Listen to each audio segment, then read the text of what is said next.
Life. Life is about relationships.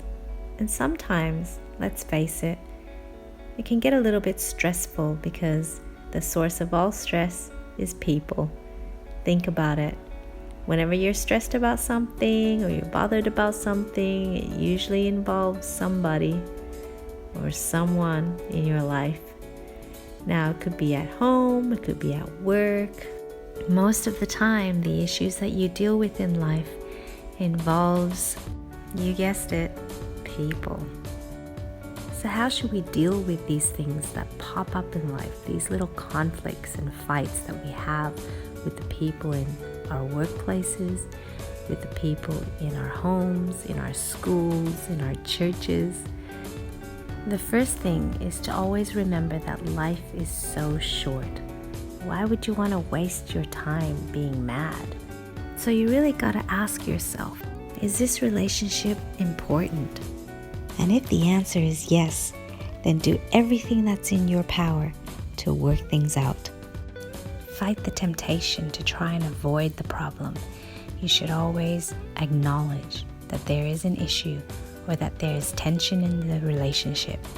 If you sense that someone is not happy with you or that they're giving you signals that they're upset about something, take the initiative to ask them if there is anything they would like to talk about. And do this in a kind and gentle way by saying things like, I sense that you are not really yourself lately. Is there something wrong? Would you like to talk about it? And if they agree to talk to you, then make it a goal to really listen. Before approaching the person, mentally prepare yourself to not take things too personally. If you can go into a conversation objectively, you can receive what they are saying more effectively than if you were defensive or too sensitive. You may still be hurt by their words, but if you mentally prepare yourself beforehand to really hear what they are telling you and to try and understand why they would feel that way or where they are coming from, then that would really help you to receive the message better. The next thing to do in your conversation is to try and pinpoint exactly what the real issue is. Go to the heart of the problem and really try to identify what it is that they are upset about. Get them to verbalize those things by asking them probing questions. If you don't quite understand what they are trying to say, try to summarize what they have told you in your own words and check with them if you have understood them correctly. As we all know, there are two sides to every story, and you will also have an opportunity to express your feelings and your point of view. Be sure to always address what it is that is bothering you as well. Pinpoint it.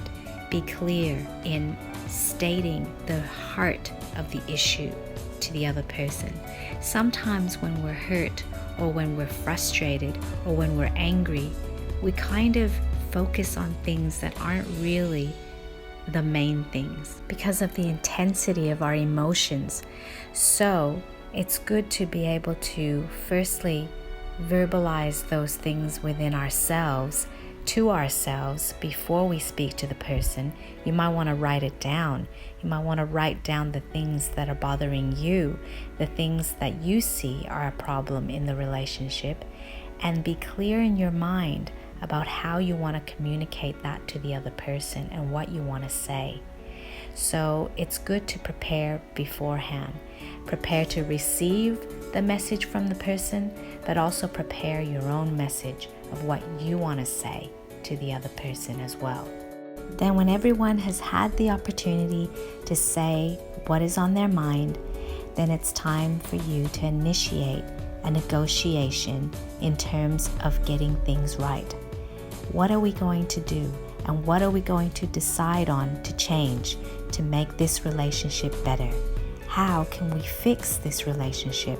What wounds need to be healed?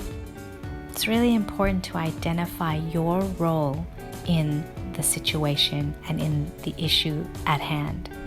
If there are things that you have done that require you to admit, to acknowledge, and to apologize for, then you really need to do that.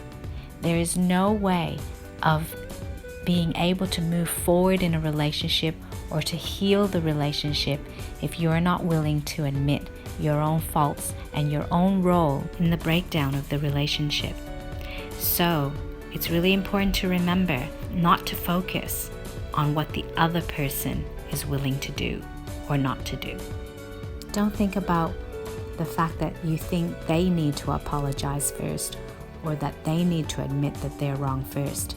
Don't worry about that for now. What you need to do is to take in the information that they've given you and to see your role in the situation and to apologize and make right all of the things that you think are within your control or was a direct result of your actions. There may be things that the other party needs to acknowledge and apologize for or to change. After you make your commitment to do your part, you can then ask the other person to do the same. Hopefully, they will agree and can see by your good example that you are really genuine in wanting to reconcile and make things right again. So just to recap, remember to put everything into perspective. Life is really short. Don't waste it by having unforgiveness in your heart or being angry at someone, especially someone that you love. If there is any brokenness in a relationship, aim to approach that person to work it out. Come prepared to really listen, to really identify what the heart of the issue is, and to apologize for the things that you are responsible for. And most of all, love the other person. Do it all in love.